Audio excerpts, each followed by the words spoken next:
courageusement.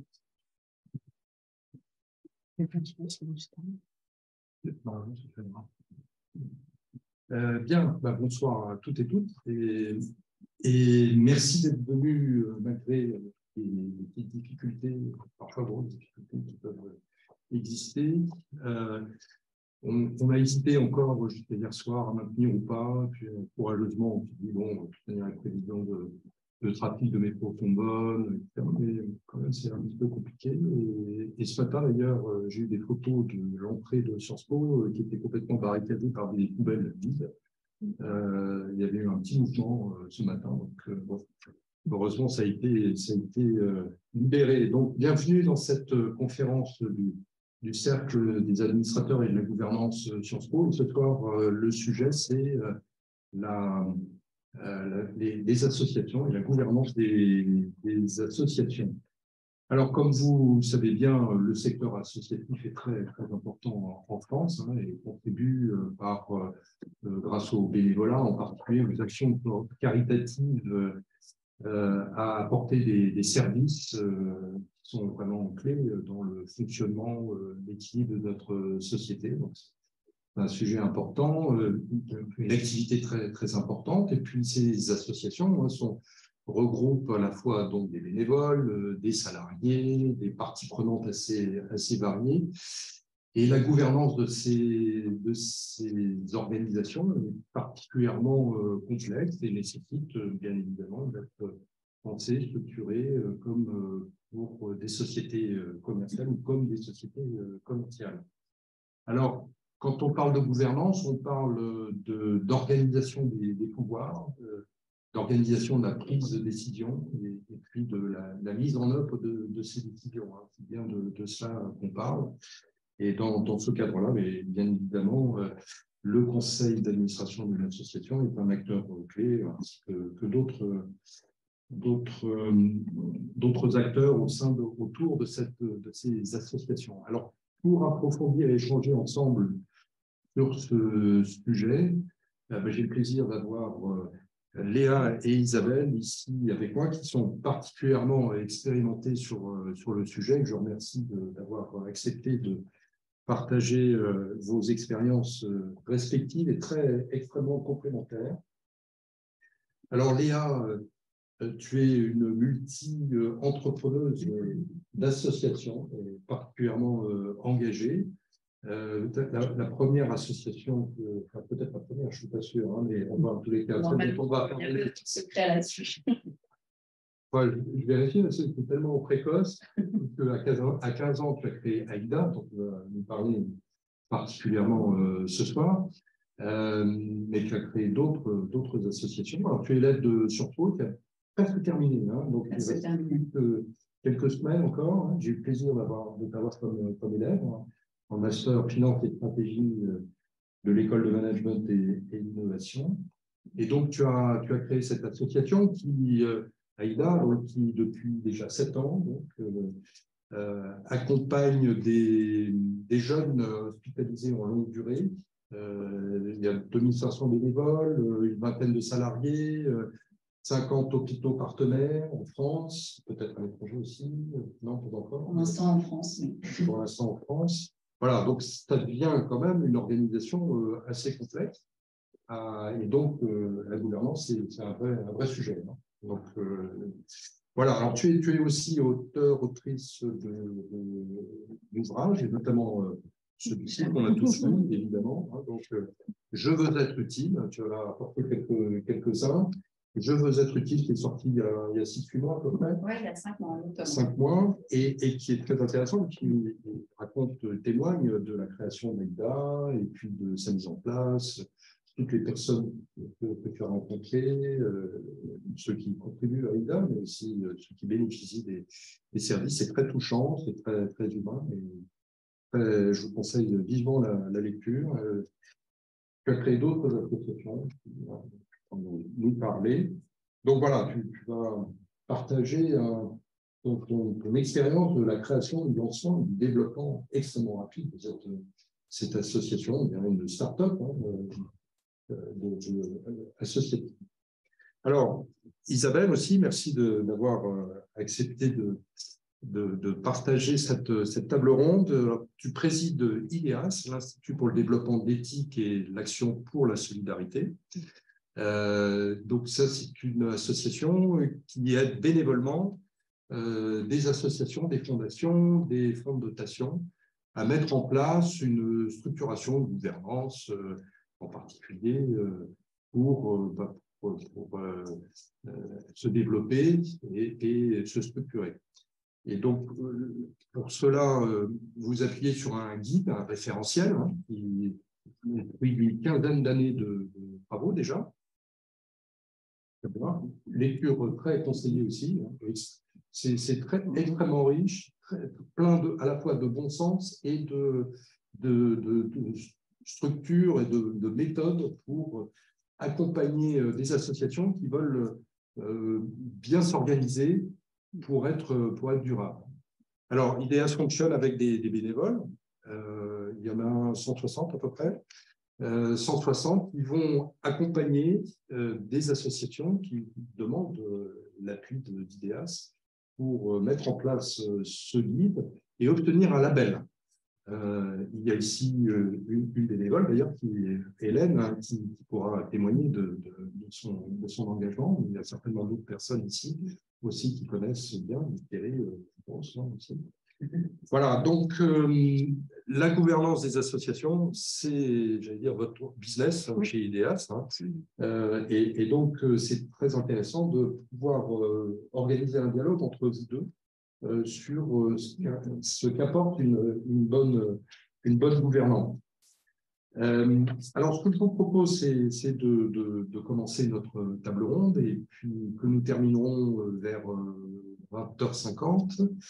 On va commencer par des premières questions présentation hein, générale pour aller plus loin, peut-être parfois, même parfois, si tu peux. Et sur AIDA. Alors, pourquoi et comment as-tu créé AIDA? Qu'est devenu AIDA en ces 7 ans?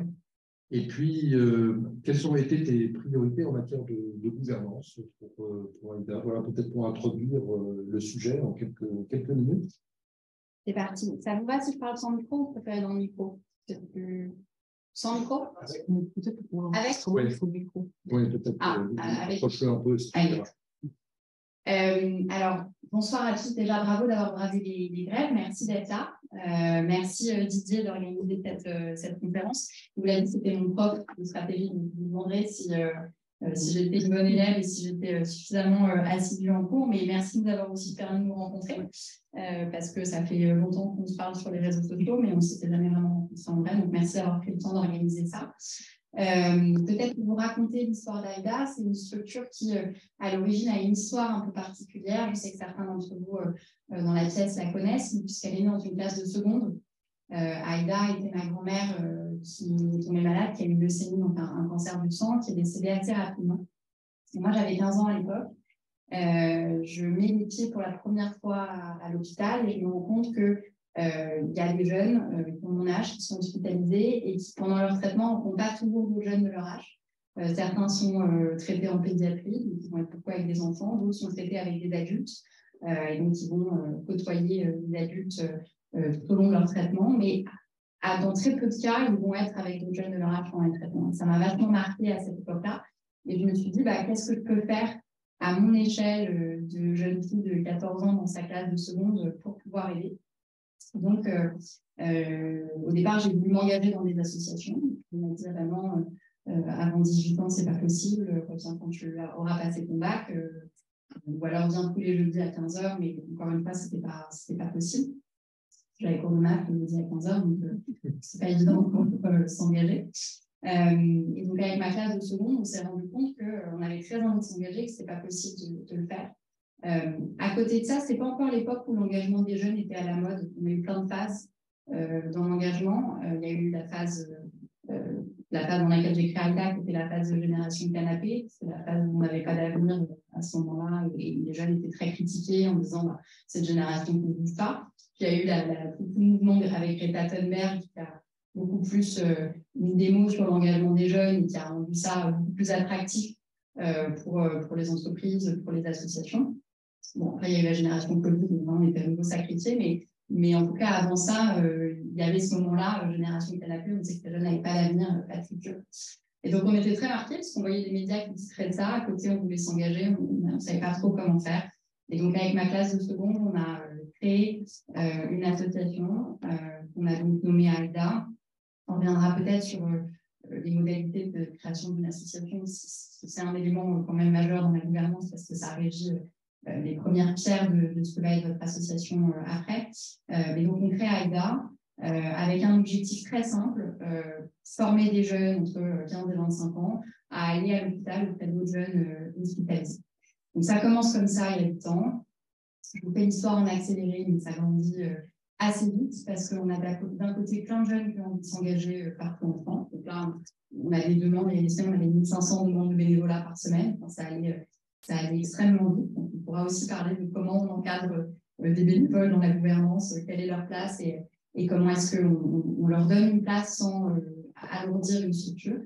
Et de l'autre côté, on s'est aussi rendu compte qu'il y avait beaucoup de jeunes qui étaient très isolés sur le territoire et qui étaient hospitalisés, qui jamais rencontraient des jeunes de leur âge pendant les traitements. Et donc, l'offre a matché la demande et donc ça s'est vachement déployé partout en France. De cette expérience, cette première expérience et ce premier engagement-là, on a développé aussi des projets pour améliorer la santé des jeunes dans les hôpitaux. J'en citerai deux. Le premier, c'est Highway to Health, qui est un programme d'accompagnement d'1 an qui se référence à ACDC pour ceux qui aiment la musique dans la pièce, mais qui permet d'accompagner des jeunes qui sortent de traitement. Vous avez pris 3 ans ou 2 ans de chimio et vous avez 20 ans et vous dites qu'est-ce que je vais faire de ma vie. Donc, il y a l'enjeu de vous accompagner à construire cette vie que va être votre vie d'après. Et donc, on les accompagne pendant 1 an. C'est tous les ans 200 jeunes qui sont accompagnés dans ce programme-là, sous forme de week-end. On leur permet de se rencontrer, mettre des mots sur ce qu'ils ont vécu et se projeter dans l'après. Et on a un autre programme que je vais citer parce qu'il a lieu ici à Sciences Po, qui s'appelle l'Académie des adolescents et des jeunes adultes, qui est un programme de formation pour des jeunes qui sortent de traitement, qui sont des anciens patients, qui ont vécu un cancer, qui sont là 3, 4, 5 ans d'émission et qui ont envie de mieux comprendre le système de santé dans lequel ils ont été soignés pour pouvoir y apporter une pierre. Et donc, on les forme pendant 6 mois. La première promo a commencé il y a 2 mois. Et on forme pendant 6 mois 15 jeunes qui vont confronter leur expérience de malade à ce qu'est le système de santé, comment il est organisé, avec l'enjeu de pouvoir améliorer le système après. Donc voilà, on essaye en identifiant des besoins qu'il peut y avoir sur le terrain, de répondre avec agilité, de créer des projets qui n'existaient pas forcément parce que je pense que c'est ça aussi le propre de l'engagement, c'est créer des espaces dans lesquels on peut agir. Et comme je sais qu'on a des Libanais dans la pièce, je pense qu'on nous a aussi beaucoup appris en tant que Libanais à créer comme ça n'existe pas. Bon, il y a un moment, il faut se retrousser les manches et créer ce qui n'existe pas, et c'est ce qu'on a voulu faire avec AIDA. Je pense que ça répond à tes 2 premières questions. Et sur la 3e question de nos enjeux de gouvernance, par rapport à l'histoire que je vous ai racontée, on a évidemment des enjeux importants. Il y a le premier enjeu qui est l'enjeu d'animation. Quand vous avez 2500 jeunes que vous formez chaque année, des dizaines de milliers de jeunes qui font des ventes dans leurs établissements scolaires au profit d'AIDA, un conseil d'administration, 20 salariés, enfin, ça fait beaucoup de communautés à engager. Moi, d'ailleurs, plus que gouvernance, je parle souvent d'écosystème, parce que je pense que c'est chacun qui met sa pierre à l'édifice, tout l'espace dans lequel il peut agir au sein d'AIDA. Donc, on a un enjeu d'animation. Comment est-ce que vous animez toutes ces personnes-là entre elles? Comment est-ce que vous dégagez le temps pour les animer? On y reviendra peut-être après, mais le temps de la perfection de la gouvernance n'est pas toujours le même que le temps de la réalité aussi de ce qu'on vit sur le terrain au quotidien. Et donc, c'est un premier enjeu qu'on a tous les jours d'arbitrage, de choix à faire et d'accepter que tout ne sera jamais parfait parce qu'en fait, par définition, il progresse tous les jours. Donc ça, je pense que c'est notre premier sujet. Deuxième sujet, c'est un sujet d'agilité et de stabilité, c'est-à-dire quel équilibre on trouve entre les deux. On a un sujet de stabilité important parce que quand tu as 23 ans, vous allez voir le patron d'une banque en lui disant « j'ai besoin de 100 000 € par an pendant 3 ans », vous n'avez pas tellement le capital. J'ai fait des choses avant, c'est très stable, c'est très ancré. Donc, il faut que votre structure elle soit suffisamment crédible pour qu'il ait envie de vous faire confiance. Il faut qu'il ait le grain de folie aussi de vous faire confiance, sinon c'est pas drôle. Et en même temps, il faut que vous restiez agile. Donc, si vous êtes agréé par le ministère de l'Éducation et par le ministère de la Santé, il faut que vous puissiez aussi avoir la souplesse de lancer des nouveaux projets, d'innover, de voir que vous avez une idée, que vous avez envie de la tester et de voir ce que ça pourrait donner. Donc ça, c'est un sujet qu'on a aussi. Et je pense que le troisième sujet qu'on a de gouvernance, qui est très propre à la cible qu'on engage, c'est un enjeu de transparence. Parce qu'aujourd'hui, quand vous êtes une association qui engage des dizaines de milliers de jeunes, vous ne pouvez pas être financé par Total, ce n'est pas possible.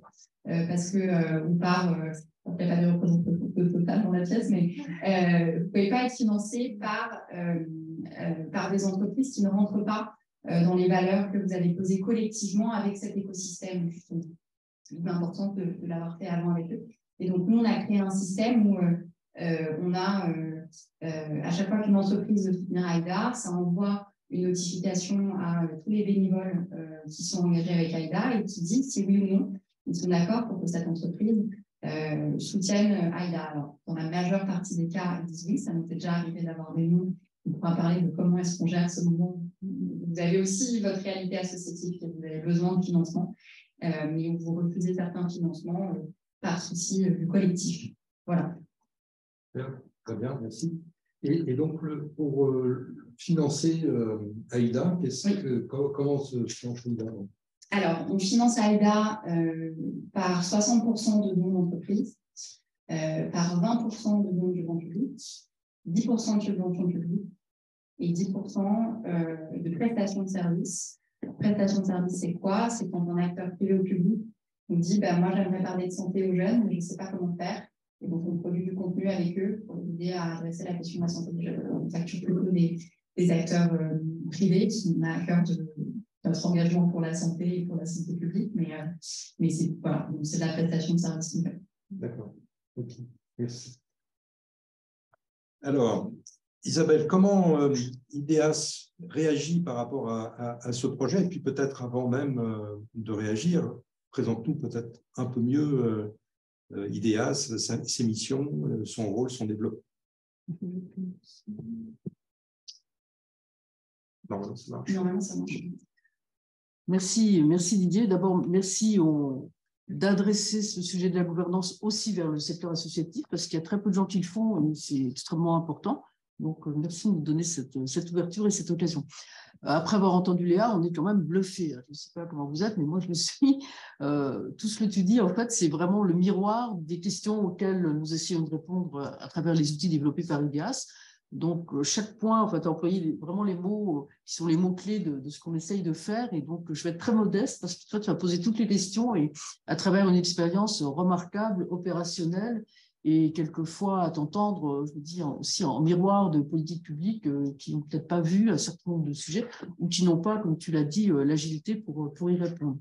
Donc, je vais me sentir très modeste. Alors moi, j'ai fait Sciences Po il y a très longtemps. J'ai toujours eu des engagements associatifs. Je suis actuellement au ministère des Finances, mais je travaille dans un certain nombre de projets parce que, voilà, comme tu disais, il y a des moments où on a quand même envie de faire bouger les choses. Donc, je ne vais pas vous embêter trop avec IDEAS. Je vais juste vous décrire quelques propositions et faire un petit focus sur une d'entre elles. Donc, IDEAS, comme tu le disais, Didier, c'est vraiment une offre au service des associations, fondations, fonds de dotation. Donc, je vais parler associations pour simplifier, puis c'est les 2/3 des structures avec lesquelles on travaille. On a travaillé depuis l'origine, c'est-à-dire il y a 10 ans, avec, je crois, 130 ou 140 organismes sans but lucratif, ou SBL. Qu'est-ce qu'on vous propose pour avancer un petit peu? On vous propose, c'était derrière moi, l'autodial. L'autodial, c'est vraiment quelque chose de très simple. C'est un outil qui est en ligne, c'est gratuit comme tout ce qu'on fait, bien sûr. Vous pouvez le faire sous forme de test, si vous voulez voir à quoi ça ressemble. Si vous le faites en tant que structure, renseignez bien les 3 items qu'on vous demande, l'activité, la taille et le lieu, parce qu'on essaye d'avoir une cartographie des associations qui font cet autodial. Et ça va vous interroger sur un certain nombre de ce que nous, on considère comme des bonnes pratiques essentielles. Il n'y a pas de notes, il n'y a rien. À la fin, vous avez un petit camembert, vous avez des sites ressources. Ça vous permet de vous interroger individuellement et aussi collectivement au sein d'un bureau, au sein d'un conseil d'administration, dans un rapport bénévole salarié, enfin, sous plusieurs formes. On peut même vous suggérer des modalités pour animer un petit travail collectif. Et c'est très utile parce que vous allez vous rendre compte, on ne l'avait pas imaginé comme ça au départ, mais on se rend compte que ça fonctionne très bien comme ça. C'est très utile d'être 2 ou 3 autour de la table, mettons dans un bureau d'une association, et de faire le test pendant 10 minutes, et ensuite de constater que sur la question, il y a 4 niveaux de réponse à chaque question, que sur telle question, l'un a dit 0, l'autre a dit parfaitement, et de se dire, tiens, mais pourquoi toi tu dis ça, pourquoi moi je dis ça, et de débriefer peut-être sur 3 ou 4 des quelques questions pour alimenter la réflexion. Donc, c'est vraiment un outil, comme tout ce qu'on propose, de progrès, de réflexion partagée sur quelques axes. Tous ne sont pas forcément à prendre au même niveau, mais c'est comme ça qu'on l'a conçu. Je pourrais répondre à des questions si vous le souhaitez. Dans les outils également accessibles, il y a ce qu'on appelle s'inspirer, là, la série, petite web-série témoins engagés. Donc là, on a fait vraiment des petits modules, hein, c'est 6-8 minutes, parce qu'on sait bien que le temps, il est ce qu'il est. Qu'est-ce qu'une bonne pratique, comment ça marche, une asso qui a fait le parcours d'accompagnement et qui a été jusqu'au label, et puis une partie prenante extérieure qui va tout ça pour voir un peu un regard 360 degrés sur comment ça marche, à quoi ça sert, pourquoi je l'ai fait et qu'est-ce que j'en ai obtenu comme résultat. Donc ça, c'est intéressant aussi. On a fait une demi-douzaine de thématiques. Notre best-of, c'est justement celle sur le conseil d'administration. Et on a l'impression, d'après les retours qu'on a, que ce sont des petites clés qui peuvent être utiles. Et puis ensuite, vous avez l'essentiel, l'offre premium, c'est ça. Donc tout ça, c'est gratuit, téléchargeable. C'est mieux en version papier, mais j'en ai qu'un. Et puis c'est moins sympa à lire quand même que le livre de Léa, faut bien le dire. Mais c'est un outil vraiment, c'est une méthodologie structurante. Il y a un certain nombre de thématiques que je vous présenterai rapidement. L'offre d'IDEAS, c'est vraiment de proposer aux associations qui viennent nous voir on prend le temps, on réfléchit, on fait un constat partagé. On n'est pas meilleur, hein, on part d'un constat partagé pour voir un peu quels sont les points d'amélioration, quelles sont les attentes de l'association qui vient nous voir et comment on va travailler ensemble pour progresser sur l'ensemble de ce parcours. Donc, je parle devant le conseiller bénévole IDEAS qui commence demain. Donc, nos conseillers bénévoles, on les recrute avec vraiment grande attention, on les forme à ces bonnes pratiques, on les réunit, on leur propose, au-delà de la formation initiale, des ateliers, des rencontres. Enfin, on est vraiment une petite école modeste, mais on fait très attention à bien avancer sur tous les plans. Voilà, là, c'est vraiment pour que vous ayez une idée. On n'a pas de travail avec des acteurs dans tous les domaines de l'intérêt général. Vous voyez des grandes familles. On les a reclassés aussi en fonction des ODD, des objectifs de développement durable. Et on travaille dans de très nombreux champs. Donc, si vous voyez les logos, vous verrez que ça s'adresse à des acteurs très, très variés. Le label, il est délivré pour 4 ans. Et certaines structures comme Auteuil sont 3e renouvellement. Pardon, vous me donnez un petit peu d'eau. Oui. Merci, justement. Voilà, une petite cartographie qui vous donne la répartition par budget. On a quelques organismes qui ont de très, très gros moyens. Merci. Auteuil, la Fondation de France, les Restos du Cœur qui sont un petit peu en dessous, Handicap International. Et aussi, on est très content d'avoir le petit bout de l'échelle, si je puis dire, des structures qui ont de petits moyens, parce que c'est important aussi pour elles. Il y a quelquefois, pourquoi on vient nous voir quelquefois parce qu'on démarre une activité ou parce qu'on franchit un seuil de développement et qu'on a besoin d'y voir un petit peu plus clair dans son fonctionnement, ou parce qu'on anticipe un changement de gouvernance. Ça, c'est très important. Quand l'équipe d'origine ou le fondateur organise un peu son départ, ça peut être utile de poser un petit peu un regard extérieur éclairé.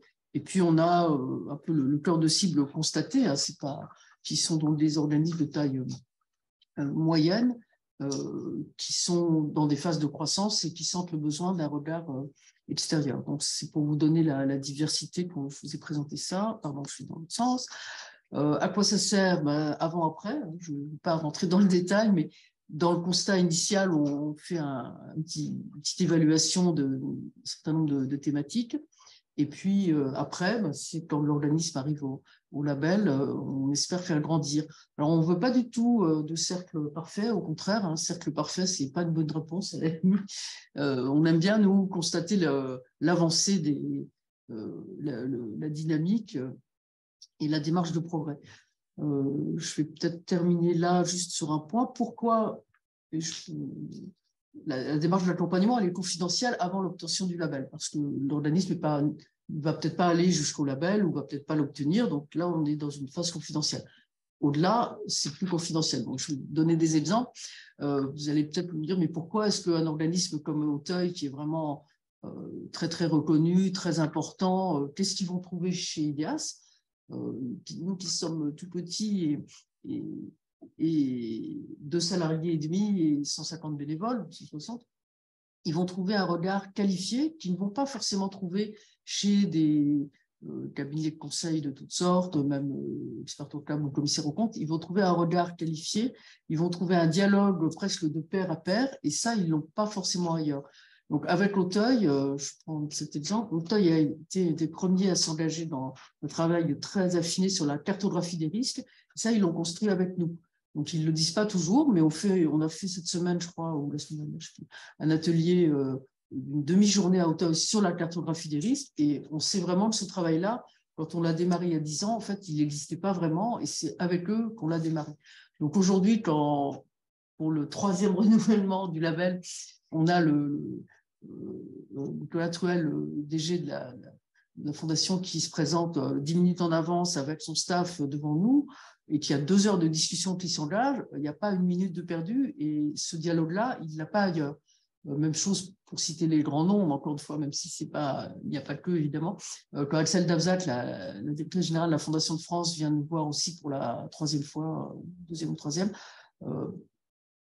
Autre exemple, on peut aider quelquefois, bien sûr, comme tout regard extérieur, à faciliter le dialogue interne parce qu'on va apporter des éléments qui vont permettre à une grosse organisation, là j'ai plein d'exemples, donc je ne vais pas personnaliser, mais d'introduire une réflexion interne qui n'aurait pas pu se faire s'il n'y avait pas ce regard extérieur qu'on peut apporter, ce regard expert.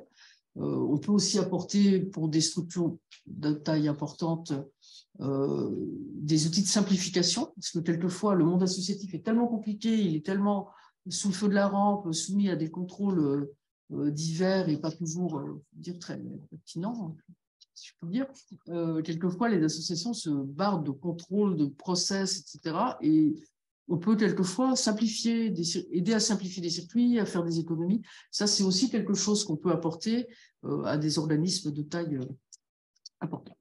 Voilà, donc ça, je m'arrête là. Voilà, le guide, il couvre tous ces champs. Donc, on retrouve pratiquement tout ce que Léa a dit sur la gouvernance, sur la finance et la transparence, et puis sur tout ce qui est pilotage et évaluation. Mais je m'arrête là, puis on en parlera peut-être. Bravo, parce que tu as pointé tous les j'ai noté les mots qui sont vraiment c'est cool ou pas? La création, l'articulation bénévolat salarié, très important, la transparence, la gestion des différents écosystèmes, tous ces sujets-là sont importants. Ils exigent du temps, ils exigent de la bienveillance, ils exigent de l'attention à tous. Hein, ça, c'est la richesse et c'est le bonheur qu'on a de travailler dans le secteur associatif. C'est vraiment cet état d'esprit partagé. Hein. Je pense que Thierry, tu l'as découvert aussi à Israël et compétences. C'est vraiment le plaisir de mettre en commun des compétences pour faire avancer auprès de publics qui peuvent en avoir besoin. Et heureusement, on a des résultats, même si on n'appelle pas toujours ça l'impact. Et donc, le label, comme le dit l'IDEAS, comme vous le dites à IDEAS, c'est un vecteur de confiance. Et alors, donc, pourquoi des organismes comme les apprentis d'Auteuil ou d'autres, la Fondation de France, etc., recourent à ce label? Alors, il y a une très bonne question. En fait, je vais répondre en 2 temps. En fait, la démarche, on se rend compte avec le temps que c'est la démarche d'accompagnement sur le référentiel, sur le guide des bonnes pratiques vers le label, qui pour la démarche initiale dure en général plus d'1 an. Hein. Ça ne sert à rien d'aller vite. Il faut vraiment que cet outil soit approprié par les équipes, et à la fois les équipes salariés, les dirigeants et la gouvernance. Donc, il faut vraiment que ça soit approprié et ça prend du temps. Alors, le premier impact, il est là. Il est le bénéfice interne. C'est-à-dire que la structure va s'emparer d'un certain nombre d'outils. Vous avez quelques points sous les yeux. Et ça, c'est le premier bénéfice. Et pour des grosses structures comme ça, qui n'ont pas forcément les bons lieux de dialogue ou les bonnes problématiques, parce qu'ils vont avoir différentes entrées, mais qui ne se retrouvent pas forcément de façon dans des espaces de dialogue partagés. Donc, je pense que là, c'est ce qu'on peut apporter dans la démarche d'accompagnement. Donc ça, c'est le premier effet. Et on peut affiner cette réflexion-là selon la taille des structures. Bon. Et le deuxième effet, donc le label, là, on se tourne. Donc le label, vis-à-vis de l'interne, il est le résultat. S'il n'y avait pas, je fais toujours avec les mains, mais s'il n'y a pas un point d'atterrissage, ça ne marcherait pas. Comment vous allez mobiliser vos équipes sur une démarche quand même exigeante qui va bousculer un peu vos pratiques, votre organisation éventuelle? Comment vous faites si vous n'avez pas quelque chose à l'arrivée? Ça ne marche pas. Donc, le label, il a un impact important. C'est la clé de voûte du parcours vis-à-vis de l'interne. Vis-à-vis de l'extérieur, ça a effectivement un effet, moi, je n'emploie pas forcément le mot confiance, mais moi, je dirais plutôt, c'est du professionnalisme, c'est une expertise. Et il y a plein d'effets induits. Alors, je vais en prendre quelques-uns. Au début, on pensait financement. C'est vrai que ça joue un rôle vis-à-vis des financeurs publics, privés, des mécènes, des fondations. Là, on sait que les organismes qui ont fait ce parcours, on les a pris là, on les a montés là, et puis encore plus. Donc ça a un effet on sait que tout ce qu'on décrit là, toutes ces étapes-là sont acquises, plus ou moins, vous l'avez vu tout à l'heure, on n'est pas jamais à 100%, mais elles sont acquises. Donc ça a un effet vers les financeurs, ça peut avoir un effet pour du mécénat de compétences. On a eu un exemple de très grosse structure qui a mis en place très vite un mécénat de compétences au vu de l'attribution du label. On a un exemple qui est un peu anecdotique, on n'y avait pas pensé, mais il faut qu'on creuse ça. C'est un contrat d'assurance qui a été revu à la baisse parce que le label a rassuré, c'est quelque chose qu'on n'avait pas pensé. Ça a un effet très important pour la gouvernance parce que tout ce travail-là fait que pour le renouvellement de la gouvernance, qui est un sujet important dans le monde associatif, parce que ce sont des sujets qui évoluent beaucoup. Je crois qu'il a posé un certain nombre de questions qu'il y a 10 ans, on ne posait pas de la même façon. Ça a aussi un effet important.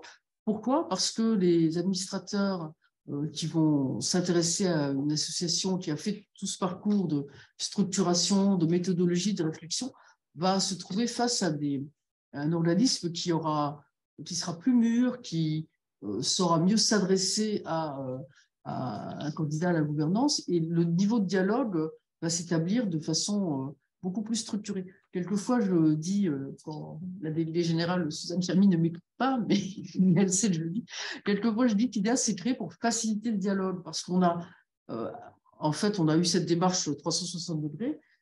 Pourquoi? Pour pouvoir créer des points de dialogue, des points de convergence. Au départ, on employait le terme convergence philanthropique, et très sincèrement, c'est pas très compréhensible, mais le mot convergence, je l'ai quand même gardé, parce qu'on a créé des points de convergence entre des acteurs, des parties prenantes qui se comprenaient pas forcément, qui n'avaient pas les mêmes approches, qui n'avaient pas le même vocabulaire, tout simplement. Et donc, quelquefois, je dis tout simplement qu'on a créé des espaces de dialogue entre ces différentes parties prenantes.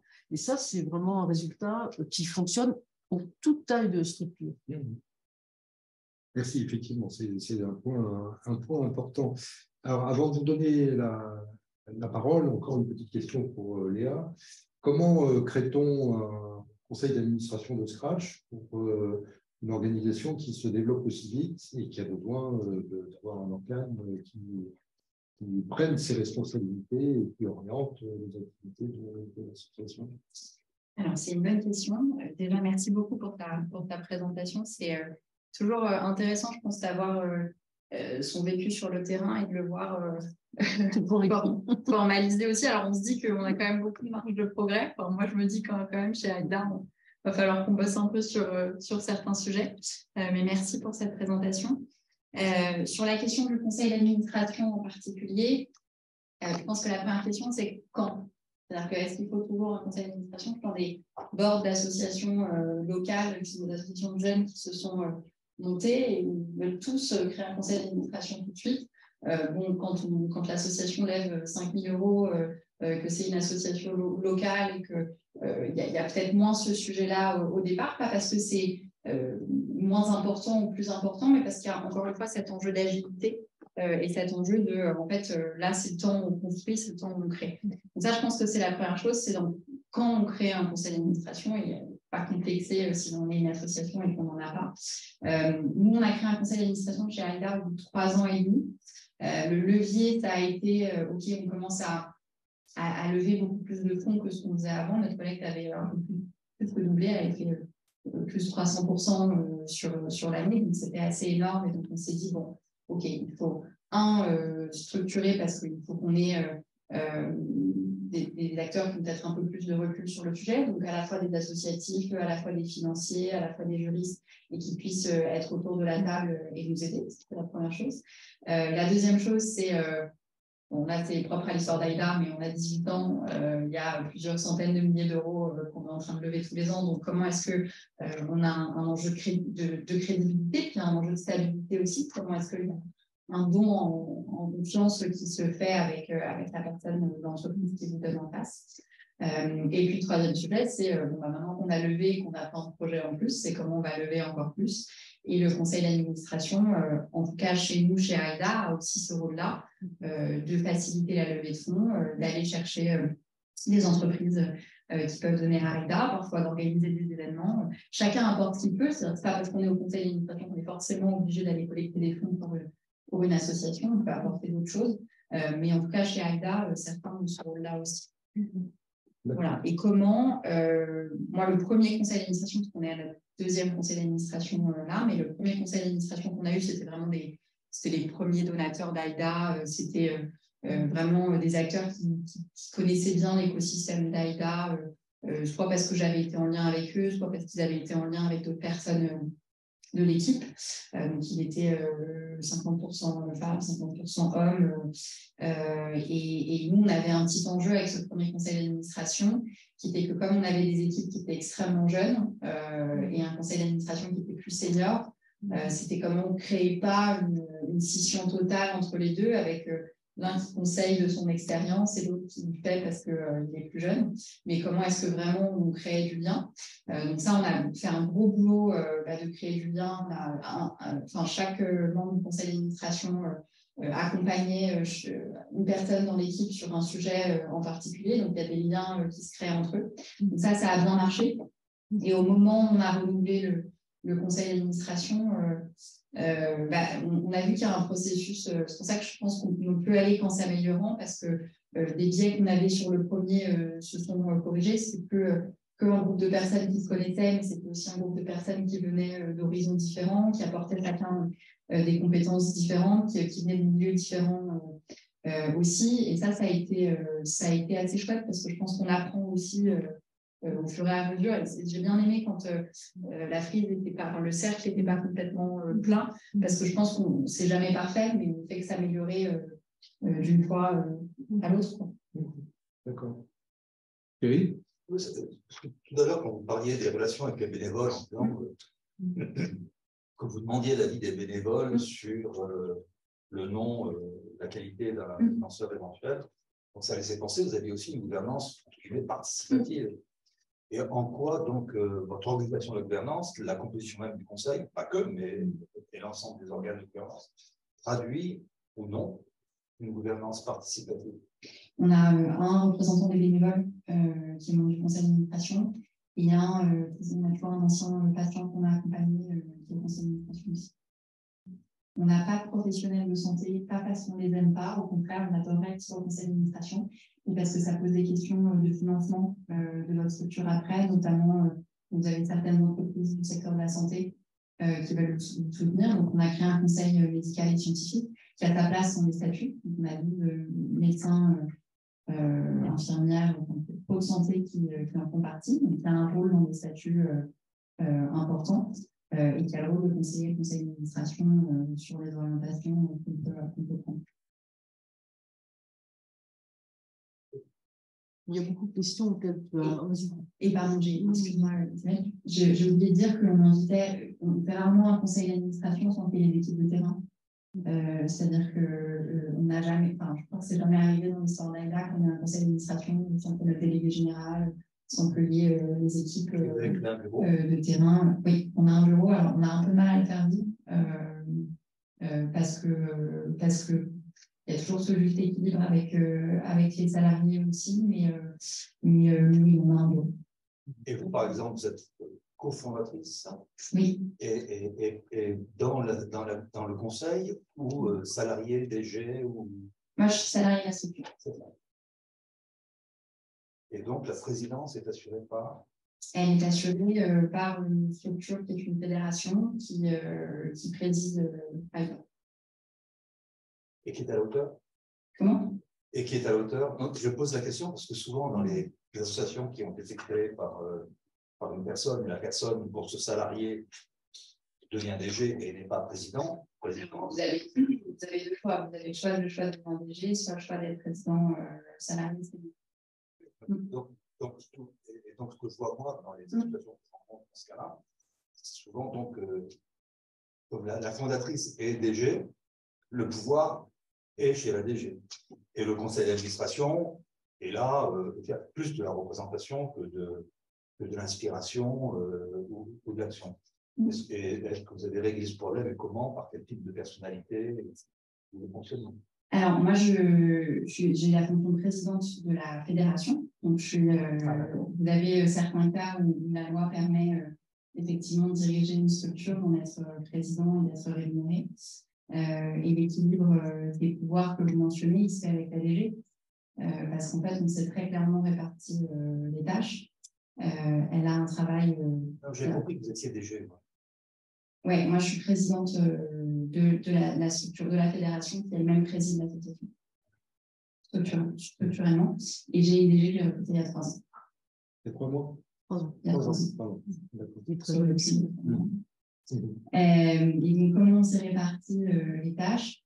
Alors, elle a toutes les fonctions d'un DG, donc tous les sujets opérationnels, d'activité au quotidien, de tous les projets qu'on porte, donc toutes les visites qu'il y a dans les hôpitaux tous les jours en France, c'est elle, le management des équipes, c'est elle, et toutes les activités qui ne sont pas nouvelles, donc des projets comme Highway to Health, des projets comme, voilà, c'est elle aussi. Et moi, j'ai à ma charge la levée de fonds, avec une équipe dédiée qui travaille avec moi là-dessus, et la communication, et les nouveaux projets qui émergent, donc tout ce qui est innovation. Donc, par exemple, le projet qu'on porte à l'Académie, c'est à Sciences Po, l'Académie des AJA, c'est un nouveau projet. Et donc ça, c'est moi qui le pilote. La première année, le temps qu'il soit sur les rails, on a obtenu un financement de 3 ans là-dessus, et après, je lui passerai la main là-dessus. Et ça marche. C'est un vrai, et c'est d'ailleurs la question que j'allais poser à Isabelle après, c'est un vrai sujet, la place du fondateur dans un projet. Donc, il ne faut pas que le projet vive sur le fondateur, et puis quand le fondateur part, le projet retombe. Donc, c'est un vrai sujet qu'on a au quotidien. C'est une angoisse aussi pour beaucoup de fondateurs, parce que quand ils veulent juste place dans ce projet-là, il y a des fondateurs, ça a été théorisé en sociaux, il y a des fondateurs qui, avant de partir, tuent leur projet parce qu'ils ne supportent pas que le projet continue à vivre sans eux. Alors, je vois certains rire, mais c'est un vrai truc, c'est-à-dire qu'il y a vraiment des projets qui meurent quand le fondateur perd sa place. Donc, c'est important d'accompagner le fondateur là-dedans. Moi, il y a eu un vrai questionnement pour moi de qu'est-ce que je veux faire de ma vie, parce que j'ai créé AIDA quand j'avais 15 ans. Je suis salariée depuis 1 an, j'ai fini mes études. Qu'est-ce que je veux faire de ma vie? Je suis allée discerner pendant 1 an en dehors de Paris et réfléchir à ce que je voulais faire de ma vie. Et la structure a tourné pendant 1 an, et quand je suis revenue, j'ai décidé que j'avais un sujet à porter avec AIDA, c'était la question de la santé des jeunes, qui est quelque chose de très précis que j'ai envie et besoin d'obtenir pour faire avancer les choses. Et je sais qu'une fois que ça se sera fait, j'irai sans doute faire autre chose. Et la façon dont on a structuré le rapport DG-président est nouveau. C'est-à-dire que vraiment, on a tâtonné au départ, parce que je ne suis pas sûre qu'il y ait beaucoup de structures qui aient ce modèle-là, où en fait, on est un binôme et on avance au quotidien. La chance que j'ai, c'est que j'ai une DG formidable et qu'on est très complémentaires. C'est-à-dire qu'elle déteste les sujets de levée de fonds de com, et je suis moins à l'aise dans les sujets opérationnels qu'elle, et c'est une formidable manager. Ça, je crois que c'est essentiel d'avoir quelqu'un qui est DG, qui est formidable manager. Et donc, on s'est très bien réparti les rôles là-dessus, et c'est vrai que ça marche plutôt, enfin, c'est un équipe qui marche plutôt pas mal, même s'il n'est pas facile, parce que à deux, c'est jamais beaucoup de femmes, c'est jamais évident. Ça répond à votre question. Merci beaucoup. Très intéressant. Merci pour ce partage d'expérience très, très concrète. Et de manière générale, d'ailleurs, les sujets de gouvernance sont des solutions adaptées à des contextes, à des personnes, à des enjeux. Il n'y a pas le jardin à la française dans les gouvernances. C'est ça qui est très, très intéressant, effectivement. Je vais réagir sur 2-3 petits points et revenir sur ça. Donc, effectivement, le partage DG-président, il est très variable. À IDIAS, moi, j'ai une déléguée générale formidable qui est aussi une femme. Donc, il y a 2 femmes. Mon 3e mandat se termine au mois de juin, donc la suite n'est pas écrite. Mais quand je suis arrivée, très sincèrement, j'ai passé 1 an à tous les jours me dire est-ce que c'est elle ou est-ce que c'est moi? C'était absolument pas tracé. Et donc, j'ai abouti à peu près au même type de partage. Effectivement, la déléguée générale, elle est vraiment sur l'opérationnel. Bon, je ne vais pas rentrer dans le détail de ce qu'on fait à IDIAS, mais elle est vraiment sur l'opérationnel. Et moi, je suis beaucoup plus sur les sujets transverses, sur les relations avec l'écosystème, en l'occurrence, pour moi, c'est les têtes de réseau, le mouvement associatif, France Générosité, Amical, enfin un certain nombre d'organismes transverses. Mais très souvent, on est ensemble aussi parce que c'est important qu'elle soit aussi très visible et connue de cet écosystème. Quand on a des réunions un peu institutionnelles, on essaye d'avoir, on le fait souvent ensemble, mais c'est souvent moi qui l'initie, bien sûr. Mais voilà, il n'y a pas une fracture entre les deux, dans le sens où elle, la déléguée générale, va à des sujets qui sont un peu transverses au niveau de la gouvernance ou de la présidence. Mais par contre, moi, je m'interdis d'aller dans les sujets opérationnels. Ça, c'est important dans ce sens-là. Voilà. Alors après, sur le partage des rôles, conseil d'administration, bureau, il y a tous les cas. Je vois des associations qui fonctionnent avec un conseil d'administration qui, pour moi, fonctionne comme un bureau, c'est-à-dire qui se réunit tout le temps. C'est pas forcément le schéma le plus facile parce que le bureau, c'est une émanation du conseil et il est là pour être plus régulier. Il peut se réunir 1 fois par mois, c'est déjà un bon rythme, hein, mais le bureau doit avoir un ordre du jour, des petits comptes rendus brefs, mais il doit toujours travailler en lien et en informant le conseil. Mais peut-être qu'il ne faut pas qu'il n'y ait pas de substitution dans l'autre sens. Il n'y a pas de mauvais exemples, hein, chacun trouve son rythme, mais enfin, on voit vraiment des cas assez variés. Alors, pour le bon fonctionnement d'ACA, bon, ça a donné de très bonnes réflexions. Bon, il est important que le conseil d'administration soit divers, qu'il y ait des compétences diverses, et des compétences et des profils différents. Donc, effectivement, c'est un sujet qui préoccupe beaucoup le secteur associatif, c'est le renouvellement des conseils, son évolution en genre, en âge, en profil, tout ça, ça se fait, mais moi j'ai vu, je ne vais pas donner d'exemple, mais j'ai vu il y a quelques années des structures qui étaient quand même assez difficiles dans le sens où je pense que vous avez rendu compte de cet écueil, mais des équipes salariées jeunes, formés, parce qu'on voit de plus en plus de jeunes qui ont fait vraiment des études de très bon niveau et qui font le choix de s'engager dans le monde associatif et qui ont vraiment des compétences, des profils, des Sciences Po, des écoles de commerce, toutes sortes de formations. Et donc vraiment un grand professionnalisme. Et quelquefois, moi j'ai vu des exemples avec une gouvernance un peu âgée et qui était quand même à 100 lieues d'avoir qui avaient des engagements très respectables, hein, ce n'est pas une critique dans ce sens-là, mais qui étaient quand même assez décalés par rapport à ces équipes jeunes et très professionnelles et actives et qui avaient intégré beaucoup de compétences que la gouvernance n'avait pas nécessairement acquises. Donc c'est vrai que quelquefois le dialogue était plus compliqué. Je pense qu'aujourd'hui, il y a moins souvent cette problématique, mais il y avait vraiment des mondes qui ne se parlaient pas facilement. Alors, comment assurer une participation active de conseil? Il y a plein de façons de le faire. Une bonne façon de faire, c'est de travailler sur la vision, le projet associatif. Ça, c'est un peu des mots barbares, mais c'est quand même les mots-clés. Et de travailler sur une vision à moyen terme, sur un plan stratégique. Alors, ça va peut-être faire sourire. Un plan stratégique d'une association, ce n'est pas un plan stratégique d'une grande entreprise, mais quand même, ça permet de structurer, d'avoir quelques objectifs et éventuellement, une bonne pratique, c'est que les administrateurs, au moins une partie d'entre eux, soient un peu les référents les chefs de projet de ce plan stratégique et qu'il y a un dialogue, un pilotage qui s'installe par rapport, en passant, alors sur le cas, en passant par la présidence, par la direction générale, mais la déléguée générale, mais en tout cas, de mobiliser les administrateurs sur des objectifs. Alors, c'est pas tout le temps, c'est pas toute l'année, c'est pas, mais qu'il soit un peu le référent, que le moment venu, s'il faut décrocher un rendez-vous, il puisse intervenir, qu'il puisse accompagner vraiment sur ce plan stratégique. Donc ça, c'est pas toujours facile à faire. C'est pas forcément une charge lourde en termes d'agenda, mais il faut vraiment que les administrateurs soient mobilisés et pas seulement pour dire faites ci, faites ça, mais il faut trouver pas ceci. Donc c'est pas facile. Un petit outil un peu, ça marche, c'est pas facile à installer, mais c'est intéressant, c'est de faire un petit exercice d'évaluation au conseil, idéalement une fois par an, dans les deux sens, c'est-à-dire qu'est-ce que j'ai apporté au CA, qu'est-ce que le CA m'a apporté, et puis qu'est-ce que je pourrais faire de mieux ou qu'est-ce que j'ai pas fait.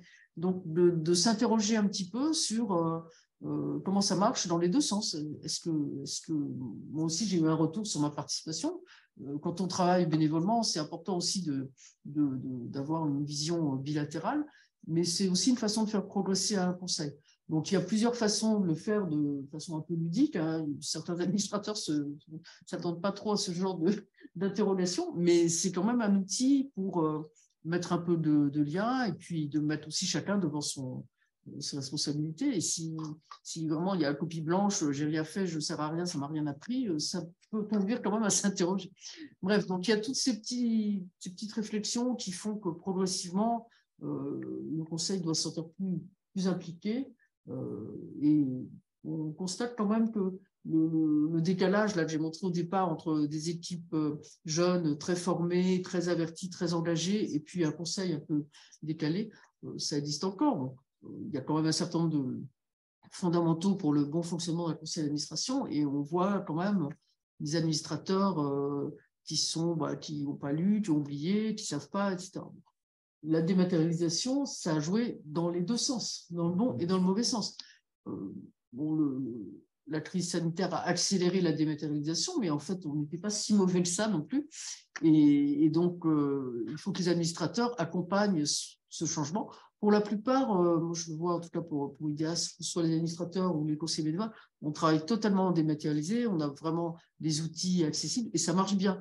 Et voilà, mais c'est pas toujours facile. C'est un gros sujet, ce qu'on appelle la transformation digitale des associations. C'est pas forcément beaucoup de moyens, c'est surtout beaucoup d'anticipation et de méthode. Mais ça aussi, ça a, je pense, modernisé un petit peu la gouvernance, me semble-t-il. Tout à fait. Après, peut-être pour rebondir sur ce que tu dis, je pense qu'il y a un mot associé à la gouvernance que tu as prononcé plusieurs fois, qui est le mot décalage. Enfin, je pense qu'il ne faut pas se tromper de sujet.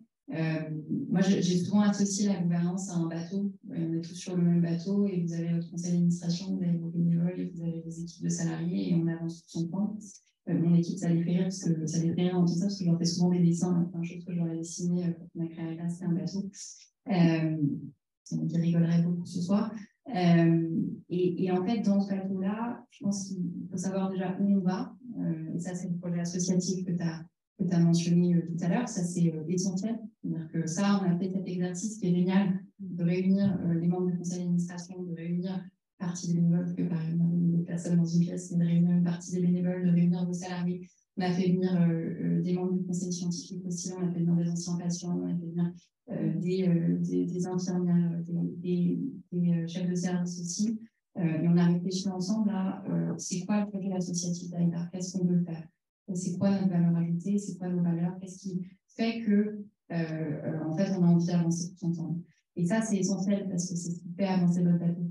Après, comment vous le faites avancer, c'est tout aussi essentiel parce qu'il y a des règles qui existent, il y a des lois qui existent. Mais je pense que quand on va dans la même direction, on arrive aussi à trouver un équilibre. Et de l'expérience que j'ai de gouvernance entre DG et président, je trouve que quand l'équilibre est sincèrement au service de l'intérêt général, il finit aussi par se trouver. C'est-à-dire qu'il y a ce qu'on peut créer dans les statuts, il y a ce qu'on peut encadrer. il y a la relation humaine qui est profondément au service de ce vers quoi vous voulez aller, qui fait que vous arrivez à y aller ou pas. Vous pouvez border autant de statuts que vous voulez. Il y a aussi un moment humain qui rentre en jeu. Et c'est pour ça que ce projet associatif, il est essentiel. Et moi, j'encourage souvent, moi, quand on est venu me voir il y a 5 ans en disant on va faire un projet associatif, on a dit je veux bien, mais quand, qui, avec, comment, qui va organiser ça, qui va prendre le temps de le faire. Et en fait, ça a complètement aussi changé la façon dont vous déléguez les choses, la façon dont vos équipes se saisissent aussi des différents projets, la façon dont on avance ensemble. Et voilà. Et merci d'avoir mentionné, parce que c'est effectivement. Alors, il y a une question que tu as abordée tout à l'heure, sur laquelle je voulais revenir. Pardon, je m'en fais juste. C'est la question du fondateur. Donc, je disais tout à l'heure qu'une des raisons pour lesquelles on vient voir IDEAS, c'est effectivement d'anticiper un changement de gouvernance. Ça veut dire quoi? Ça veut dire s'assurer que l'organisation est lisible, qu'elle est pérenne et qu'une nouvelle équipe va pouvoir s'y installer, on va dire, sans trop d'incompréhension. Donc ça, c'est effectivement un point. Ensuite, on l'a vu dans beaucoup d'exemples. Je prends l'exemple des associations de parents. Il y en a un certain nombre. Pierre t'en connaît très bien. Il y en a d'autres. Des parents qui ont souffert très profondément, souvent, de la disparition d'un enfant. Il y a d'autres cas et qui ont vraiment porté des projets formidables, soit au profit d'autres enfants malades, soit pour la recherche médicale. Et à un moment ou à un autre, il se pose la même question que toi, de savoir, est-ce que je continue, est-ce que je transmets, Alors, l'exemple, l'hypothèse que tu citais de dire je tue mon projet et je m'en vais, bon, en tout cas, dans ce qu'on connaît, le fait de travailler un peu, d'anticiper un petit peu, ça permet quelquefois de rapprocher l'association d'une autre. C'est une façon de faire. Je ne dis pas du tout ça pour Aïda, mais ça peut être le cas pour des associations de parents, de permettre d'ouvrir un peu la réflexion, d'élargir un petit peu, de mettre en contact avec d'autres. Le fait d'avoir partagé, je ne l'ai pas dit tout à l'heure, mais un des bénéfices de partager la démarche d'accompagnement jusqu'au label, c'est aussi de poser un certain nombre de questions qui font que ça facilite le dialogue avec les parties prenantes, mais ça facilite aussi le dialogue avec d'autres labellisés qui ont vécu le même chemin. Et donc, ça, c'est une des réponses, et on l'a vu pour certaines associations, pas forcément les associations de parents.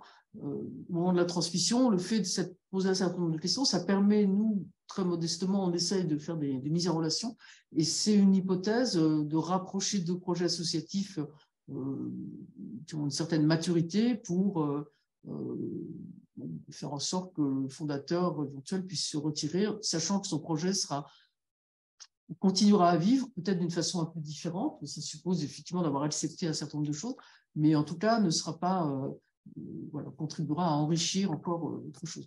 C'est une hypothèse, mais c'est vraiment une difficulté et ça suppose d'avoir passé un certain nombre de preuves. Je peux donner un exemple qui m'a fait sourire, mais qui était très remarquable, en fait. C'est une association qui était en région parisienne et qui allait fêter ses 100 ans, alors ce n'est pas les mêmes depuis le début, quand même, je vous rassure, et qui travaillait avec plusieurs centaines d'enfants dans le secteur du handicap. Donc, vous imaginez l'ensemble de contrôles, de suivi, de reporting là, concernant l'activité même de cette association. Mais par contre, la déléguée générale qui est arrivée m'a dit « mais j'ai même pas trouvé un papier, un crayon. » En fait, tout fonctionnait très bien parce qu'avec ce sujet-là et ce volume de personnes suivies, il n'y avait pas droit à l'erreur et il n'y avait pas d'erreur. Mais par contre, elle s'est dit, mais moi, comment je vais faire? Et surtout, comment je vais organiser mon départ dans 5 ans si je fonctionne sans papier ni crayon et quasiment sans ordinateur. Donc là, on a vraiment fait un très gros boulot avec elle, sur les fondamentaux, pour mettre un peu de lisibilité dans l'organisation, et ce qui était indispensable pour la pérennisation. C'est un mot très important, hein, la pérennisation. Donc, voilà, il y a beaucoup de... Tous les cas sont différents. Il faut être... Ce qu'on essaye de faire, on a... Dans nos petits vocabulaires, on essaye toujours d'être à la fois exigeant et bienveillant, c'est-à-dire d'avoir un peu cette double culture. Il y a des choses sur lesquelles il ne faut quand même pas transiger, même si ça prend du temps. Il faut créer des fondamentaux solides parce qu'on fait cadeau à personne si on va trop vite. Voilà, pardon. Il y avait, oui, madame, derrière. Oui, merci beaucoup. C'est vraiment très intéressant cette soirée pour moi. Ça fait plus de 30 ans que je m'occupe d'une association professionnelle avec de difficultés récurrentes. Et le message que vous avez dit tout à l'heure à propos de plus de jeunes qui s'impliquent dans les activités associatives me rassure un peu parce que pour nous, notre caillou dans la chaussure, si je puis dire, depuis 30 ans, c'est de trouver tout simplement des secrétaires compétentes pour s'occuper du secrétariat d'association et de la relation avec les administrateurs qui sont des professionnels.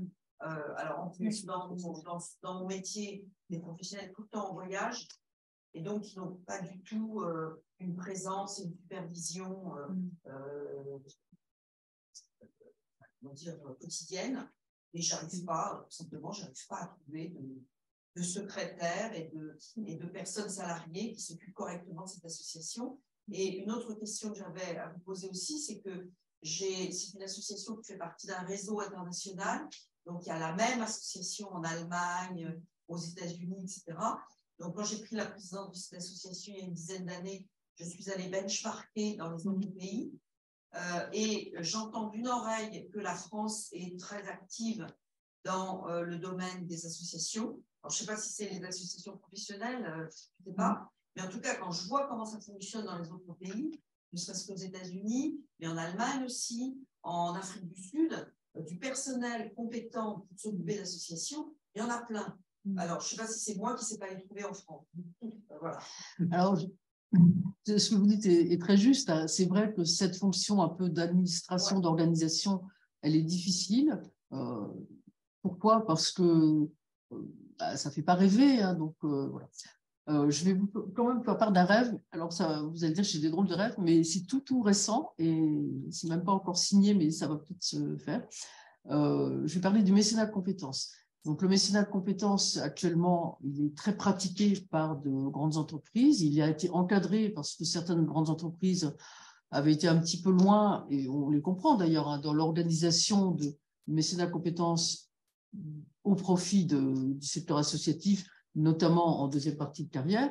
Et donc, ça a été encadré dans la durée, dans la défiscalisation d'un certain montant, bon, peu importe. Mais on trouve dans ces profils à la fois des personnes qui vont être des porteurs de projets, mais petit miracle, c'est le cas en ce moment à IDEAS, donc je partage le miracle, on a quelqu'un qui est vraiment là, qui a fait du secrétaire administratif, mais qui a été à haut niveau, donc elle comprend, enfin, elle est vraiment investie sur le contenu, mais en même temps, elle a cette fonction-là. Alors, mon petit rêve, ça vient de sortir, donc fin décembre 2022, il y a un texte qui est sorti, on est très fort pour sortir des textes le 27 décembre, pour créer du mécénat de compétences dans la fonction publique. Moi, ça fait quand même des années que je me bats pour ça, parce que dans la fonction publique, enfin disons que me bats, c'est peut-être trop fort, que j'en parle dans les secrétariats généraux des ministères, je l'ai testé dans différents endroits. C'est compliqué juridiquement, mais là, il y a une petite ouverture juridique qui s'est faite par ce texte, et actuellement, je l'ai vu la semaine dernière, donc pas encore sorti, mais il y a un texte d'application qui est en train de se mettre en place. Et donc, j'en ai parlé tout récemment, il n'y a même pas 8 jours, donc, avec, je ne peux pas donner de nom, c'est un peu frais, mais enfin avec les équipes de la fonction publique, pour voir un peu qui on va adresser du côté de l'administration vers ce travail au profit du secteur associatif. Et donc, il y a une vision qui peut être un peu restreinte, j'ai de dire, ça va être les cadres qui vont faire ci et ça. Et donc, je dis non, c'est pas du tout ça dont on a besoin. Enfin, on a besoin, mais on a aussi besoin de personnel administratif qui serait, je pense, très heureux de s'épanouir, parce que quand on vient travailler dans une association, moi je le vois, je peux en donner plein d'exemples, que ce soit des bénévoles ou des personnes en mécénat de compétences, on voit vraiment tout l'apport personnel, et puis la gouvernance également. Mais là, je pense qu'il y a une fenêtre, donc moi je vais vraiment la creuser, cette fenêtre, pour essayer d'ouvrir aussi ce type, enfin, d'ouvrir le mécénat de compétences à ce type de profil. Et je pense que là, on a vraiment, même si ça va démarrer lentement, hein, je ne me fais pas d'illusions, mais je pense que là, on peut trouver ce vivier de personnes qui seraient vraiment tout à fait adéquates à ce type de fonction. Parce que vous avez raison, c'est très compliqué. Enfin, je ne réponds pas du tout à tous les sujets, mais voilà. Vous pouvez compter sur moi. C'est mon dernier rêve. École, je suis volontaire. Très bien, mais oui, mais sérieusement. Je vais vous voir d'ailleurs parce que ce que vous avez présenté est vraiment très, très intéressant pour améliorer la gouvernance d'une association. Hein. J'ai fait le certificat d'administrateur de Sciences Po dans ce but. Donc, j'ai mis en place, à l'époque où j'étais présidente, les bonnes pratiques du CAC 40 dans une petite association pour attirer des administrateurs afin qu'ils apprennent ces bonnes pratiques dans un cadre, dans un bac à sable, quoi. Hein. Mais je dis, cette partie administrative est vraiment très pénible. Et donc, j'aurais grand plaisir à vous rencontrer pour creuser ce sujet-là et puis tester. En tout cas, je vais essayer de faire avancer parce que l'État exemplaire, quelquefois, est exemplaire, mais moins agile. Mais vous avez, je pense juste une seconde sur la question des États-Unis. Aux États-Unis, à Chicago, c'est une ville dans laquelle les associations s'installent parce qu'ils trouvent des back-office partout. Ils ont dédié cette ville à les sièges des associations. Je ne sais pas si c'est une démarche similaire existe en France, mais je ne la connais pas. Bon, là-dessus, je pourrais dire des choses un peu... Voilà, il y a des lieux qui sont des lieux d'accueil d'associations et qui ne jouent pas du tout cette carte-là. Il y a une époque, il y avait une formation qui existait, j'ai perdu le nom, pour former ces salariés d'associations. Et j'ai perdu le nom et j'en entends plus parler, je ne sais pas si c'est d'ici. Alors, il y a plusieurs choses. Il y a l'ADEMA qui fait un parcours qui s'appelle des badges, qui donne des badges il y a différents modules. Et ça s'adresse effectivement aux salariés des associations. Il y a l'IDAF, qui est l'Institut des dirigeants d'associations et fondations, qui au départ s'adressait vraiment aux DAF. Et puis, progressivement, ça élargit un petit peu. Ils font des webinaires qui sont très intéressants sur plein de sujets, mais c'est pas... Ce qu'ils font est très bien, mais il n'y a pas un parcours. Il y a un sujet, puis un autre sujet. C'est pas un parcours construit, mais par contre, il y a beaucoup d'informations. Nous, on fait beaucoup on fait ce qu'on peut, hein, parce que, encore une fois, tout ça, c'est fait avec nos moyens, mais on fait des ateliers qu'on appelle maintenant Ideas Lab. Alors, à une époque, c'était vraiment dans des salles, maintenant, c'est à distance.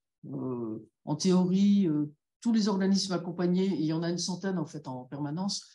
Pour eux, c'est totalement gratuit. Pour les autres, je crois que c'est 10 €. Mais enfin, quelquefois, on ne faut pas payer non plus. N'hésitez pas. Voilà, c'est ouvert en tout cas. Et donc là, il y a pas mal de sujets, mais c'est vrai qu'on ne fait pas un parcours professionnel non plus. On offre des modules de formation, mais on peut pas. C'est pas tout à fait ce que vous attendez. Voilà, mais c'est une très bonne question et je cherche un nom. Tant pis, je vais le citer parce que pour moi, il est très connu, mais je pense que sur ce point-là, c'est pas une critique, il n'a pas cherché à le faire. Donc, je vais dire c'est un échec, je ne sais pas, en tout cas, ils ne l'ont pas fait. C'est le Philanthrolab qui communique beaucoup avec de très jolis noms. Et en fait, le Philanthrolab héberge des associations avec des postes de travail. Enfin, il y a tout un système, mais il n'y a pas d'animation et il n'y a pas. On pourrait adresser le Philanthrolab, par exemple, en disant est-ce qu'on pourrait avoir un pool? Mais on peut l'imaginer aussi sans être au même endroit. On peut partager ça se fait. Il y a les groupements d'employeurs qui vont travailler là-dessus. Enfin, il y a des pistes à creuser. Oui, je pense que c'est intéressant. En tout cas, tout le monde a ce type de problématique. Peut-être si je peux juste me permettre de rebondir là-dessus, pour raconter peut-être l'expérience de l'embauche du premier salarié d'une association, parce que je pense que c'est un sujet. Les bénévoles, ce n'est pas des salariés. Et ça, je pense que c'est en droit du travail, dans la façon de les évaluer. On ne peut rien exiger d'un bénévole si je ne suis d'accord avec la charte de valeurs qui soit parative, qui soit pas ce que vous voulez. Mais à part ça, on ne peut rien exiger d'un bénévole, alors que évidemment, le travail s'inscrit dans un cadre. Donc, c'est important que, alors, si vous avez un bénévole qui va être salarié, que ce soit accompagné, et puis si vous avez un salarié qui décide d'aller passer son week-end, c'est valable aussi pour des causes. Ce culte de la cause qui nous dépasse parfois va passer son week-end à faire des stands, etc. Bon, en fait, votre salarié ne peut pas être bénévole non plus et il n'y a pas y avoir en tout cas de l'expérience que j'ai vécue avec AIDA, de possibilité d'être l'un et l'autre en même temps. Et puis après, il faut que la structure s'adapte à accueillir ce salarié-là. Donc, il faut effectivement des locaux, il faut effectivement des gens qui managent. Moi, mon salarié, j'avais 17 ans. Je pense qu'il n'était pas très heureux chez Alta parce qu'il était tout seul dans son bureau. Il avait comme manager quelqu'un qui avait 17 ans, mais qui était en cours la journée, donc il faisait de son mieux, mais qui ne manageait pas vraiment parce que je crois que ça s'apprend. Et donc, et pour rebondir sur ce que vous disiez, je crois comprendre que vous voulez recruter un profil jeune, éventuellement, mais en tout cas compétent, mais voilà, mais je pense qu'il y a une opportunité aussi maintenant, c'est que je pense que des métiers qui ont du sens, beaucoup de gens en cherchent, surtout depuis la crise du Covid. Moi, je n'ai jamais eu autant de jeunes qui ont candidaté chez nous pour pouvoir travailler. Ce n'est pas du tout les mêmes profils de jeunes qu'avant la crise, donc il faut bien remettre en perspective et savoir pourquoi on est là et pourquoi on souhaite travailler dans une structure associative. Mais moi, je vois plein de gens qui ont envie de donner du sens, donc peut-être je peux vous transférer les demandes qu'on peut avoir, mais en tout cas, ce moment où vous recrutez votre premier salarié, il y a forcément une nouvelle organisation qui se met en place. Et peut-être 2 points là-dessus sur les bureaux. Nous, avant qu'on en ait, on voyait avec des entreprises si elles pouvaient nous accueillir chez elles, même si c'était temporaire, même si c'était 6 mois, même si c'était 1 an. Mais l'idée, c'est de ne pas être seul dans un bureau. Je pense que ça, c'est important en termes de santé mentale. Alors, c'est vrai qu'il y a des espaces qui existent, qui accueillent les associations. Il y a des espaces de coworking qui sont pas mal aussi. On a certains qui ont une appétence plus particulière à avoir des associations que d'autres. Donc, vous financez le poste de travail, vous êtes dans des grands espaces et vous rencontrez d'autres gens aussi la journée de travail. Donc, ça, c'est chouette. Sur le management, c'est un vrai sujet, parce que comment on fait quand on est salarié d'une structure et qu'on est le seul salarié et que du coup, le manager, entre guillemets, je ne sais même pas si on peut établir ce lien de manager à manager, mais il est bénévole dans un conseil d'administration. Donc, nous, ça a été un gros challenge du départ. Et puis peut-être troisième piste pour vous là-dessus. J'ai appris, je ne connaissais pas toutes les formations que tu as citées. En revanche, ce qu'on fait qui marche pas mal, c'est que notre RH, elle rencontre des RH aux assos.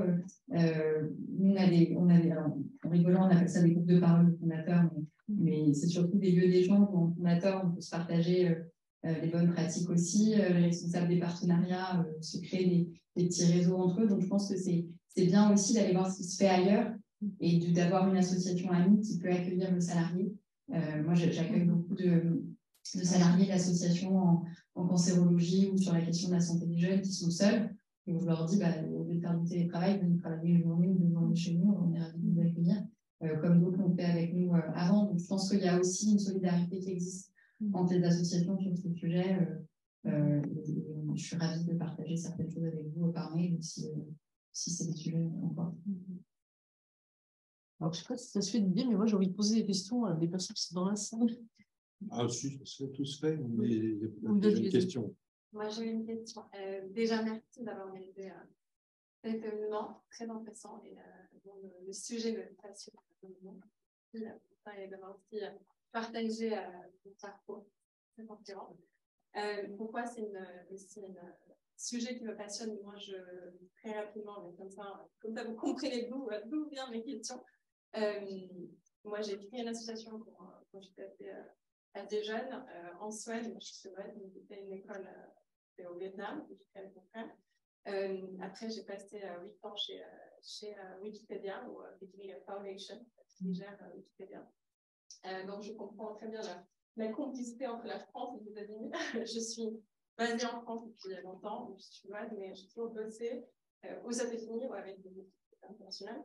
Et aujourd'hui, je mène une association qui s'appelle Leaders, qui accompagne des jeunes femmes. Et on est très fiers d'avoir un partenariat aussi avec Sciences Po. Et donc, on fait un lien entre notre réseau professionnel de femmes et des jeunes étudiantes. Ma question, en fait, j'en ai 2, mais qui sont peu liées. Ma première, c'est comment mesurer l'impact de notre situation. Parce que ça, c'est tellement clé et c'est tellement complexe, c'est tellement difficile. Donc, moi, j'étais curieuse de savoir, pour Léa, par exemple, quels sont des indicateurs de performance ou des KPIs. En tout cas, moi, je dois travailler comme ça. il faut regarder tous les cours privés, parce que ça, c'est toujours une complexité immense entre la qualité et la quantité, comment on mesure l'impact. Donc, j'aimerais penser là-dessus. Et ma deuxième est peut-être, là aussi, à Isabelle, votre idée là-dessus, mais c'est aussi comment ces KPI sont évalués par des structures à l'extérieur. Qui vous avez aussi abordé tout à l'heure sur les contrôles, et moi je pense que de temps en temps il y a peut-être un contrôle qui est trop d'être important sur des associations. Ils n'ont pas, d'ailleurs, quand on crée un start-up, souvent il n'y a pas ces contrôles-là en fait, et du coup on a un droit à l'erreur, et tout le monde prend soi, même si on dépense des millions d'euros sur certaines choses, qui n'existent pas sur les associations. Ça, il existe aux États-Unis, par exemple, le Charity Navigator, qui est un peu le roi sur comment évoluer les associations. Ils ont un impact énorme sur les associations et comment on gère, par exemple, les levées de fonds, comment on gère les fonds de ces associations. Donc, voilà, c'était un peu mes questions. On quand même savoir comment on réfléchit là-dessus. Très, très intéressant. Merci. Comment on fait? On rebondit sur l'une à l'autre? Vas-y. Merci pour la question. Elle est essentielle parce que déjà, elle est au cœur du sujet. C'est-à-dire que si on fait quelque chose, il faut savoir à quoi ça a servi. C'est important. Et ensuite, c'est essentiel. Enfin, nous, ça a vraiment changé la façon dont on s'est organisé de pouvoir le faire. Peut-être pour répondre à la question, je vais prendre un exemple d'un projet et dire comment dans ce projet-là, on mesure. Peut-être que ce que tu peux faire, c'est de dire comment est-ce qu'on peut mesurer encore mieux.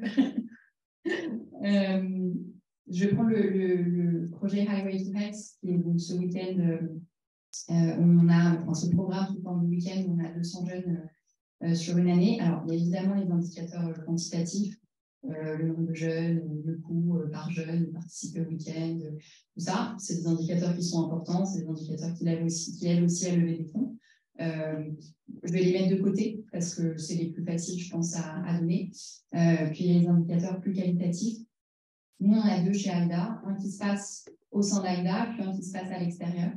Celui qui se passe au sein d'AIDA, c'est qu'on a évidemment des questionnaires de satisfaction qu'on envoie aux participants qui ont participé au programme, qui sont faits après la première journée, après 3 mois, après 6 mois et à la fin de l'année. C'est vraiment tout au long. Et ça mesure différents indicateurs, à la fois comment est-ce qu'ils ont perçu leur participation, mais aussi qu'est-ce que ça a changé.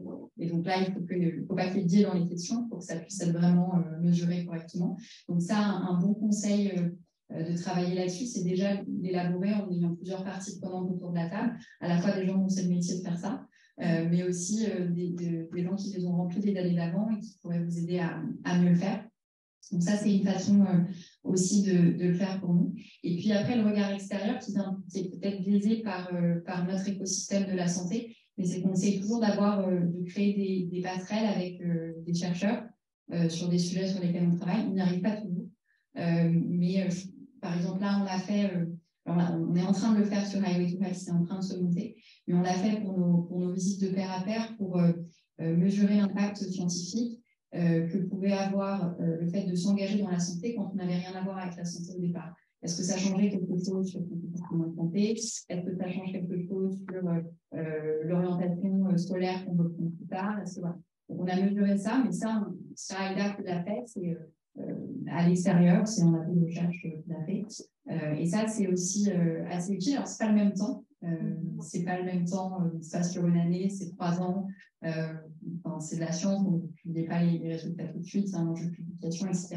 Mais c'est aussi intéressant, en tout cas, nous, le fait d'avoir enclenché la démarche il y a 1 an et demi, pouvoir commencer à se poser ces questions-là, déjà, c'est très valorisant pour les équipes, quelle que soit l'issue, parce que dire, voilà, ça a modifié des comportements de santé ou au contraire, ça n'a pas modifié, mais on a découvert que ça avait changé ça. Ça, c'est super valorisant pour les équipes. Puis c'est une façon aussi d'asseoir la crédibilité de votre structure de façon peut-être un peu plus institutionnelle ici. Donc voilà, 3 peut-être pistes. Je ne sais pas si ça répond à votre question ou s'il y a d'autres questions qui émergent. Qu'est-ce que je peux faire mieux? Moi, j'aime beaucoup ta réponse qui ouvre des champs très différents et qui mélange, enfin qui prend en compte le qualitatif et le quantitatif. Et je vous ai remis ça sous les yeux pour juste, je ne vais pas du tout rentrer dans l'état, mais pour dire que quand on voit la diversité du monde associatif, on ne peut absolument pas travailler avec des outils uniformes. Et malheureusement, pardon d'être un peu brutal, il y a un marché de la mesure d'impact qui se développe et moi, je pense qu'il est brutal. Donc, nous, ce n'est pas ce qu'on fait. Alors, je reviens là-dessus. En fait, d'abord, on n'emploie pas le mot impact parce que c'est un mot qui est presque violent en fait par rapport à ce qu'on essaye de faire dans le monde associatif. Donc là, c'est le pilotage et l'évaluation. On essaye d'introduire, et c'est vrai que ce n'était pas évident, en tout cas il y a 10 ans, une culture de l'évaluation, de commencer à s'interroger, de se mettre en place pour s'évaluer. C'est-à-dire, on ne dit pas quel est l'impact, on dit comment est-ce que vous allez vous interroger pour vous évaluer, pour d'abord pour définir votre action, pour piloter votre action. Donc, on va travailler beaucoup plus en amont dans le positionnement qui permet de s'interroger sur alors, des résultats quantitatifs ou qualitatifs. Donc, c'est-à-dire donner des outils pour, mais pas arriver, voilà, c'est pas notre rôle.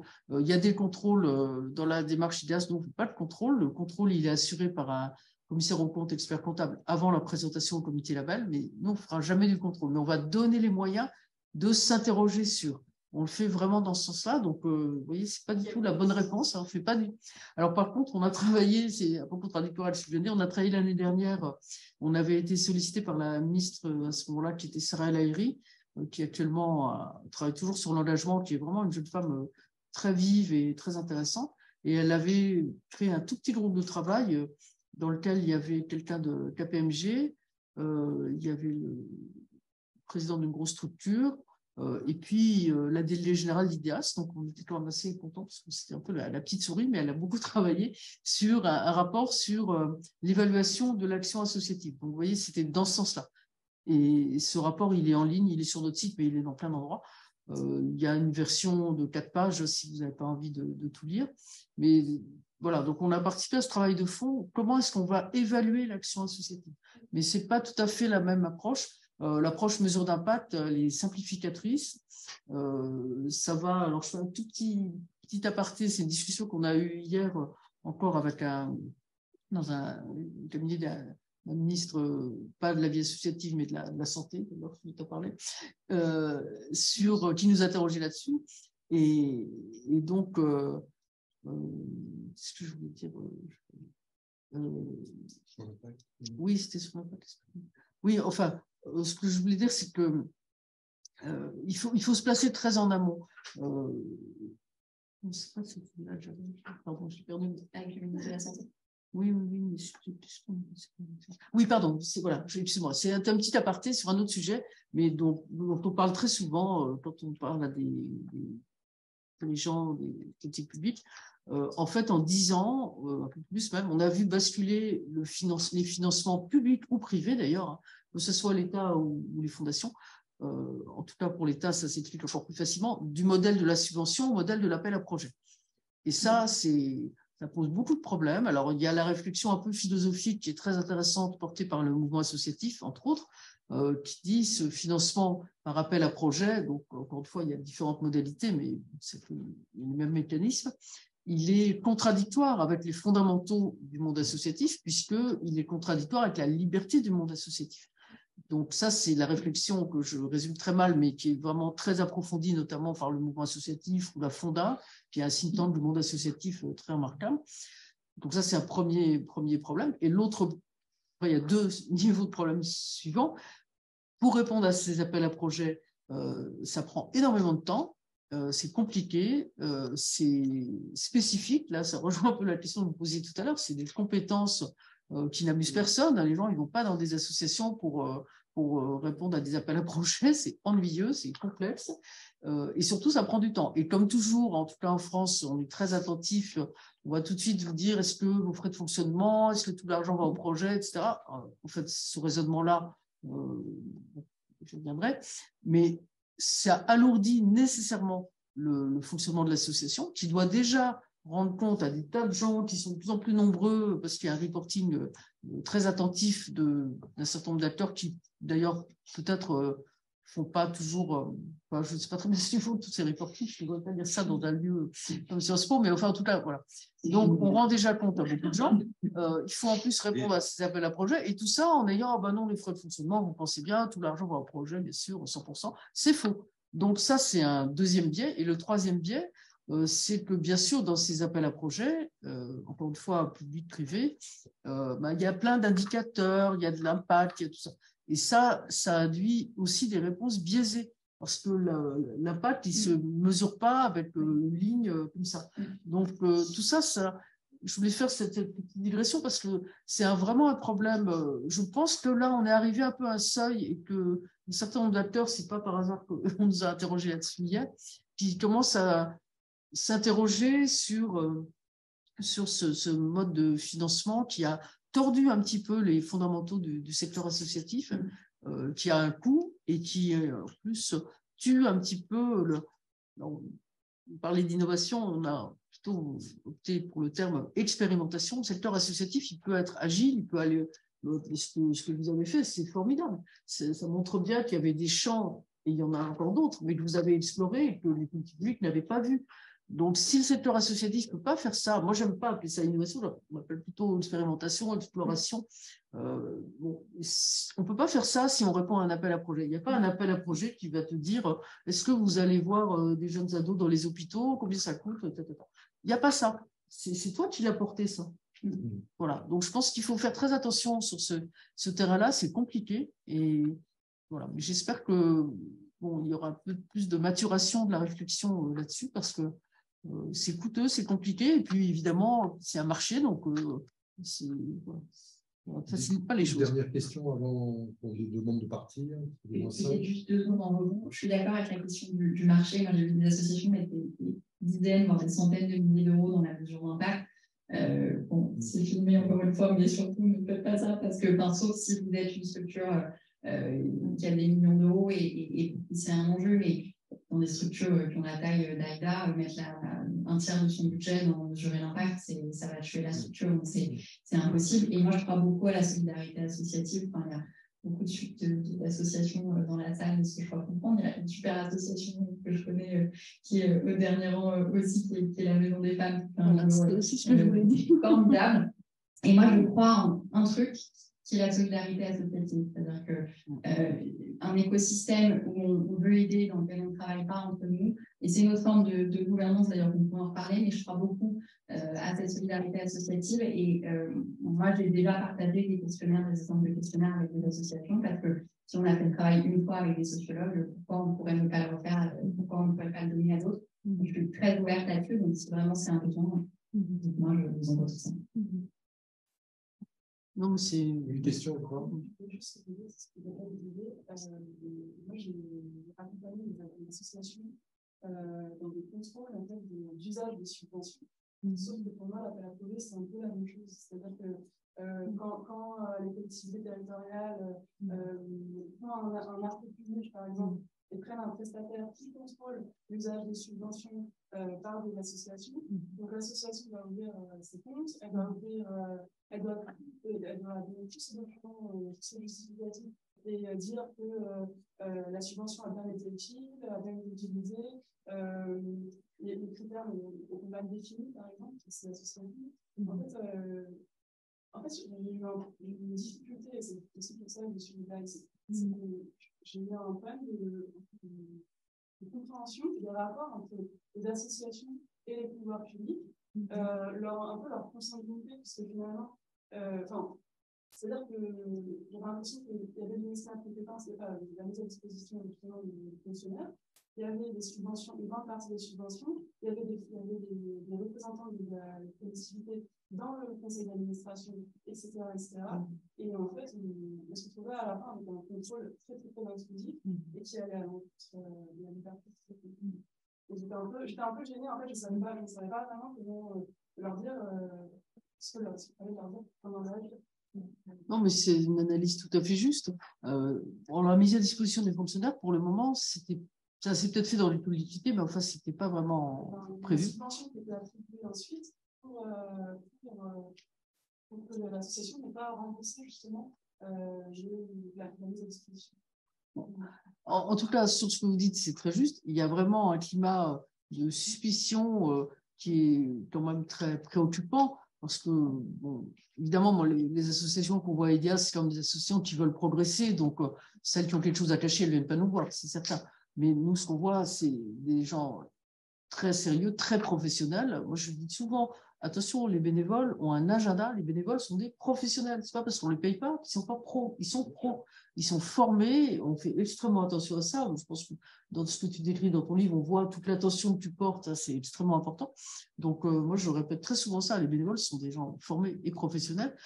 Et c'est vrai qu'on est dans un environnement où il faut rendre des comptes à tout le monde avec un niveau de détails. On remplit aussi ces dossiers de reporting de subventions, mais franchement, quand je vois les services qui sont en face, qui sont souvent très petits, qui n'ont absolument pas la capacité d'absorber tout ce qu'on leur envoie, c'est évident. Moi, je l'ai vécu dans d'autres domaines de l'administration. C'est évident qu'on fait on passe énormément de temps, c'est une charge, c'est compliqué, personne n'a envie de tricher et c'est déséquilibré. Donc actuellement, j'essaie de m'infiltrer là-dedans. Marlène Schiappa a dit qu'elle voulait simplifier le monde associatif, donc je vais essayer de m'incruster dans le groupe de travail simplification, parce qu'on est dans cet environnement-là qui ne va jamais empêcher ceux qui veulent vraiment se mettre à la marge, ça ne va pas les empêcher. Et pour tous les autres, c'est quand même 90++%, c'est contre-productif. On pourrait procéder par sondage, on pourrait imaginer plein de choses, mais ça, moi, je vais porter ça parce que c'est disproportionné et c'est excessif parce que par rapport à, sans choquer personne, j'espère, quand on voit le professionnalisme des associations avec les exigences qu'elles ont, les règlements comptables, les multiplicité de règles juridiques qui en plus changent tout le temps, quand on voit ce qui pèse sur des petites structures, il y a vraiment, je pense, pas l'équivalent, et en tout cas pas avec ce niveau de contrôle, pour des entreprises privées. C'est vraiment décalé. Et c'est pas reconnu. En plus, nous, on sait, mais franchement, c'est pas connu. On est tout le temps en train de le dire, hein, Thierry doit le faire aussi. On est tout le temps en train d'expliquer que le monde associatif est professionnel, sérieux, compétent, on le répète sans arrêt. Et malgré tout, on a cette espèce de nébuleuse. Je pourrais donner plein d'exemples, mais il ne faut pas que je personnalise trop, de missions, de rapports, d'enquêtes qui sont faites par des gens qui connaissent très mal et qui en plus vont servir à rien. Donc ça c'est quand on est dans les études, on va dire, mais il y a en plus les contrôles. Et les contrôles, il y a l'IGAS, il y a la Cour des comptes, il y a le CGFI, il y a tout le process de déclaration de reconnaissance d'utilité publique très lourd.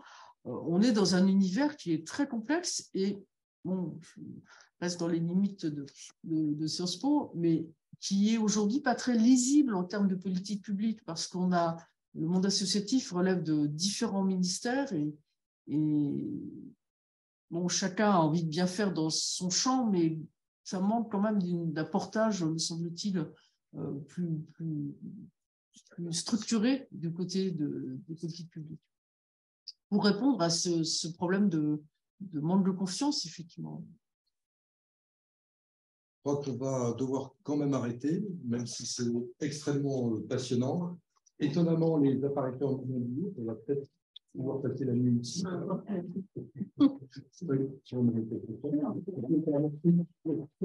Voilà, Isabelle.